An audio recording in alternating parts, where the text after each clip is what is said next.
Ray Douglas Bradbury was born August 22, 1920, and passed away June 5, 2012. In his lifetime, he wrote well over 600 short stories, 27 novels and short story collections. His most famous work was Fahrenheit 451. He was a man who loved life, never learned how to drive a car. More importantly, he wrote every day. Here at Middle Fantasy, we celebrate the life of Ray Bradbury. He's a person that pierced the veil in genre storytelling. He's a man that's inspired countless generations of writers such as Stephen King, R.L. Stine, and countless more amazing authors that want to do the exact same thing as him, and that is to tell a story both about what it is to be alive, what it is to be dead, but more importantly, what does it mean to feel and experience emotions. Ray Bradbury is a man that, if I could sum him up, prolific, that would be the word that I would use. Like I said before, he's written so many short stories, so many novels. At least with Fahrenheit 451, you have to read that in class, so there are at least people still rediscovering his work. I think the hardest question when it comes to this is, where do you even start with a man so prolific? And where do you even begin? Because when it comes to him, he crosses and changes boundaries when it comes to the genre. Some of his books are science fiction, some of them are horror, some of them are fantasy, and even that can be very loose in the interpretation depending on the story because they can go all over the place. Well, today we're going to try to help answer this, where you can start with Ray Bradbury. These are my personal preferences. This is the kind of, when it comes down to Ray Bradbury, what I like to suggest people. Normally when it is the case, I like to actually break it up into several categories to help because, like I said, he transcends boundaries and transcends genres, but for the most part, you're able to at least look at certain categories of stories that are thematically in those genres. So we're going to look at it today. I'm going to be giving some suggestions. Once again, this is my personal preference, and you can start anywhere depending on your mood. Are you more into the horror genre, fantasy genre, science fiction genre? And you can use this as a jumping on point. So why don't we begin this crazy adventure?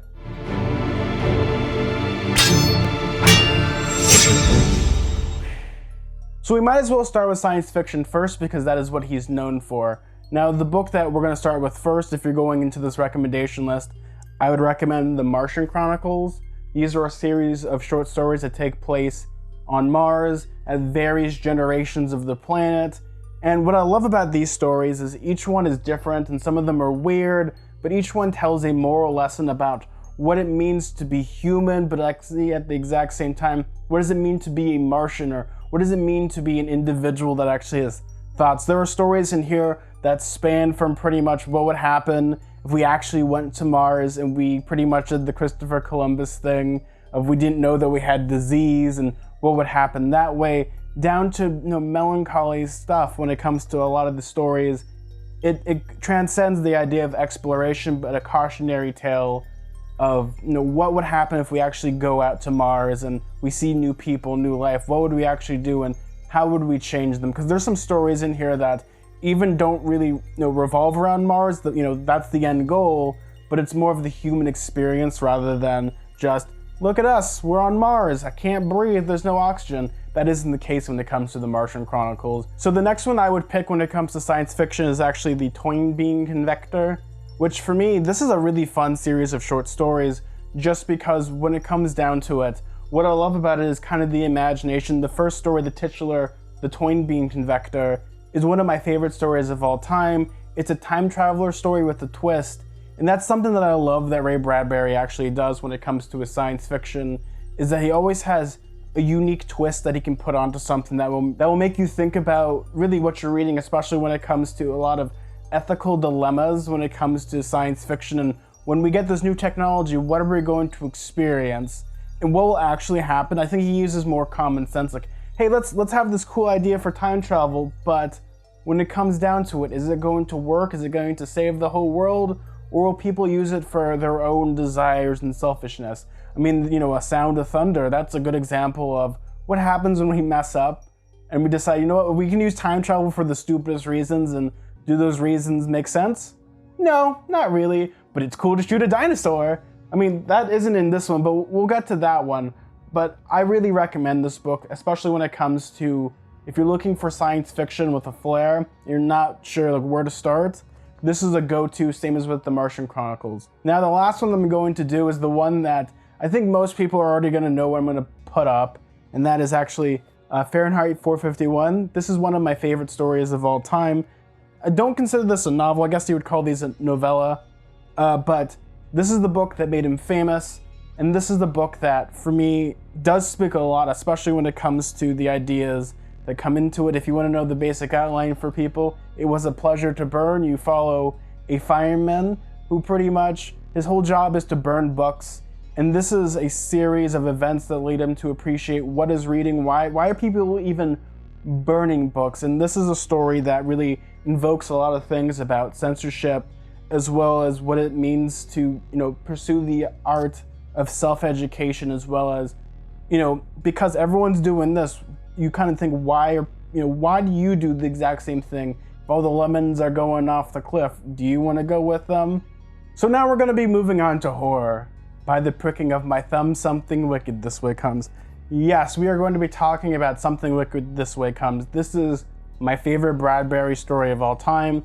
This is a novel that I've read so many times. I remember the movie by Disney, which is real weird, and it's a story that just transcends generations, and it is a story that it's a lot about life, but it's all about puberty and growing up and really facing reality and kind of the mortality of death, because you follow two boys, Jim Nightshade and Will Halloway, who are very rambunctious. This is in the 30s, and a mysterious carnival comes to town, and the carnival is a dark carnival, as we see with like Mr. Dark, who is an illustrated man who has the power of almost giving everyone what they want, but at the exact same time, what they want might not be what they want in the end. And I just love this book to death. The best way to put this book is poetry. This isn't really a novel. Everything about it, from the prose down to the themes, down to the conclusion, can be boiled up into, it's a poetry book rather than a narrative book. So keep that in mind, though I recommend this book always for Halloween, as well as when it comes to this book, I also recommend anytime you just want to feel like it's October again. That's kind of my feeling for it. It always feels like there's warm autumn leaves, and you can almost taste in the back of your throat spiced apple cider, something like along those lines. And that's the thing that I love about this book, and I can only highly recommend. This is my favorite one, and if you're looking for a go-to, this is where you should start. And if you like it, then you're able to peruse and look at different things. And that kind of brings me up to, I think Ray Bradbury is a really good horror writer, because he wrote The October Country, which for me is one of my favorite series of short stories. I'm more of the horror person, you can see, but every short story in here is spooky and scary, and each one is pretty much, it's a story about what it means to, once again, to be human, but the horror of, being scared. A lot of the stories in here, when it comes to The October Country, I think all the stories are really spooky and scary, and this is Ray Bradbury really firing on his spooky locomotive cylinders a little bit. Why don't I just talk about like a little of them? Like some of my favorite ones from this was The Small Assassin, which is just about a baby that hates that he's just been born, and he wants to go back. It's fun, it's weird, it's wacky. There's other stories like The Jar, where it's a jar that's filled with something, and what happens when you let it out. It's one of those stories that just transcends boundaries. On top of that, some of my other favorite stories is The Lake. This is actually the story that really put Ray Bradbury on the map. It's more of an autobiographical story about when he was a little kid. He was playing with a girl by the lake. She went in and never came out. And this is kind of one of the stories that really will stick with you, and you'll see the lake, you'll appreciate what it means to be alive, as well as what does it mean to die. And that's one of the things that I love about this, as well as my other favorite one is The Crowd, where it's an investigative story about what happens when there's a car crash and people don't call for help. And I'll just leave it at that, because it's better that the less you know, the better it is. Now, I can't end horror without talking about Halloween. Halloween's one of my favorite holidays of all time. And there's a story that Ray Bradbury did, which is the definitive horror story when it comes to Halloween, and that is The Halloween Tree. If you want to know everything about Halloween, if you just want to be shot up with Halloween essence, you read this book and you will feel happy. It's about a couple of kids that go trick-or-treating. One of their friends stays behind, and it turns out that he might die, and they need their help to figure out the true meaning of Halloween. And this is so fun. The funny thing is, this book was actually written as a response to The Great Pumpkin, Charlie Brown, because Ray Bradbury hated it so much that he wrote a book. And now there's a whole tradition of the Halloween tree, which I make one every year. When I used to go to Disneyland, when Disneyland was open, they had a Halloween tree pretty much in his honor. And I would read this exact copy in front of that tree, and I would finish it in a couple hours and just take in why I like the holiday, because you'll learn really the real meaning of Halloween through time travel and generations and pterodactyls. It's freaking great. I'm just gonna say that's what I love about it, is it doesn't take itself too seriously, but it's like a love letter to the holiday and why people should celebrate it and why it's a special time for kids and what happens, once again, like something wicked, what happens when you go from kids to adults, and when does trick-or-treating not become fun anymore? So now we're gonna go on to fantasy, which this one was harder to do, but these are the essential fantasy stories that people should read. Dandelion Wine is, again, one of my favorite stories. It is a story about summer itself and the true meaning of summer in many ways. And what I love about it is each story just feels like it could be its own adventure. Boy getting tennis shoes, pretty much what it's like to go on the trolley. A lot of stories in this just really just sum up, Dandelion Wine. I've actually had some. It's okay. It feels like summer, but at the exact same time, it's a story that when you read it, you just want to feel like it's, you're getting out of the pool and you're getting your chips and your sandwich, and you're taking a bite and it just hits different. This is pretty much what it's like to feel like that, you're still cool from the water, but yet the saltiness of the chips and the sandwich just really, just hit different, and that's this book, and this is what I love about it. The next story we're going to do in the Fantastical is Dinosaur Tales, which when it comes to this, it's a series of dinosaur stories. There's one about a kid that wants to be a dinosaur, A Sound of Thunder, where it's people that can go back in time and shoot a dinosaur. And what happens if you go off the beaten path and don't go where time is supposed to go? And there's a lot of other fantastic poems, and this is just a celebration of dinosaurs. And before Jurassic Park, this is the coolest thing I've ever read in my life. I actually have a couple copies of this. This is the one that's survived, and it's a story about why we love dinosaurs, why we like monsters, why do we enjoy these fantastical beasts. Obviously, Jurassic Park kind of perfected it, but the stories of Ray Bradbury when it comes to dinosaurs, this is the definitive book. And the last book when it comes to fantasy, this one was a hard one to do because I couldn't tell if I should put this in horror or if I should put this in fantasy, and that is From the Dust Returned, which is a series of stories following the Elliot family. And I love this. It's a story about a house filled with vampires. It's very Addams Family and the Munsters, but all the stories have so much heart. I mean, yes, they're vampires and monsters, but they're the most human, beautiful people in the whole world. And it is a story that every time that I think about it, I always just have that murmur in the back of my throat. I mean, it could be allergies, but it's more of holding back tears. And that's the most beautiful thing about the story, is it's about a family of vampires and their misadventures in their spooky house and when spooky friends and relatives come in. And this is, I would call this a dark fantasy story. This is it's not malicious, I guess that would be the word. That's why I wouldn't put it in horror. It's just dark fantasy at its finest.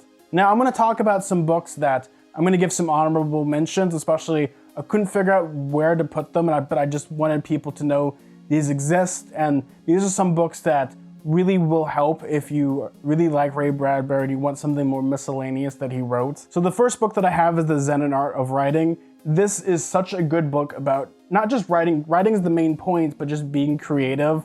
Just a series of essays that he wrote just about being himself, as well as what it means to be an author, write with gusto and zest, that type of stuff. And it's one of my favorite books about creative writing, even though I don't consider myself a writer all that much. You can apply a lot of his philosophies to video making, podcasting, painting, things along those lines, and I really recommend this book. So the next book that I'm going to recommend is Green Shadows, White Whale, which is a story. I would call it more autobiographical. It's when Ray Bradbury got the writing job to write Moby Dick and how he almost went kind of insane. He actually thought he was Herman Melville for a second. And it's a whole story about that disastrous time he spent in Ireland with his family. It's just his whole experience of the creative process when you're dealing with someone that's very much like an Orson Welles type of figure and trying to figure out what's the best way to actually make the story and cut it down and make it better. And it's one of these that, if you're really into the collaborative process in movie making, this is a really good book to have, especially what to expect when things go, awry a little bit. And that's one of my favorite things about this. It's funny, it's clever, but it really speaks from the heart of being a person that has to collaborate. I love it. Now, the last two books are actually written not by Ray Bradbury, but very close in the people he inspired. And those are actually The Bradbury Chronicles and Shadow Show by Sam Weller. Now, we'll start with this. This is the definitive biography. Sam Weller does a fantastic job. He pretty much, hung out with Ray Bradbury and he told stories. And if you want to know everything about the man, this is the book. This is what you should get and read it. It's one of my favorite biographies of all time. It's honest, it's sad, it's shocking, and it is a biography that really, you understand the person, and by the end, you get sad and you can cry and really admire the person. This is one of my favorite books of all time. And the last book that we're going to talk about is actually called Shadow Show, which is a series of short stories inspired by Ray Bradbury and his philosophies. It's an amazing little short story piece by Sam Weller and Mort Castle. And there's so many amazing authors that bring their own inspiration and celebration to Ray Bradbury, from Joe Hill down to Neil Gaiman. And it is one of my favorite little short story collections that aren't Ray Bradbury, but it just oozes. It's like he just touched his hand on it, and it's one of my favorite little collections ever. And I recommend it so highly. Well, everyone, I think that's going to conclude where you should start. If you want my personal favorite list out of all this, I recommend The Martian Chronicles, Something Wicked This Way Comes, and The Halloween Tree. I would use those as a jumping on point. There are so many different books and a lot of collections that you can use, and you can just pick up any collection of Ray Bradbury, see some stories, and if you like it, pursue and keep going and going and going, because that's the beauty of Ray Bradbury. You don't know what story you're gonna get, and each one is different and weird and has a moral lesson to it, and it's kind of semi-biographical at times about Ray's life. And it's one of these where I'm going to plan on hopefully covering all these books in the future. This is something that I love to do. And I was a little intimidated to talk about Ray Bradbury. He's like one of my favorite authors. And it's one of those where we're going to keep doing this, and we're going to kind of live within the philosophy of Ray Bradbury. Make more videos, make something every day. But more importantly, much like his philosophy, we're supposed to live forever, and we do that through his storytelling, as well as us being creative as people. And I know I'm getting a little preachy, but when it comes down to it, we're gonna enjoy the stories. I hope you find a lot of fun and adventure in the stories as well, because they're imaginative, they can be scary, they can be emotional, they can be sad, they can be dramatic, but in the end of the day, they're fantastical and filled with wonder, and that's the most important thing about them. Well, everyone, thank you all so much for watching. What is your guys' favorite Ray Bradbury story? Do you have a favorite novel, short story, play? He did plays. He also did theme park rides, and he's done a bunch of stuff. But just leave a comment down below. I'd really appreciate that. Maybe we'll keep this conversation going. Well, everyone, thank you all so much. If you like this, consider subscribing down below. We're gonna have more Ray Bradbury content coming up hopefully soon on the channel. And like always, everyone, may your food and drink ever be tasteful, and may your books be filled with fantasy and adventure. But more importantly, live forever, everyone. Bye!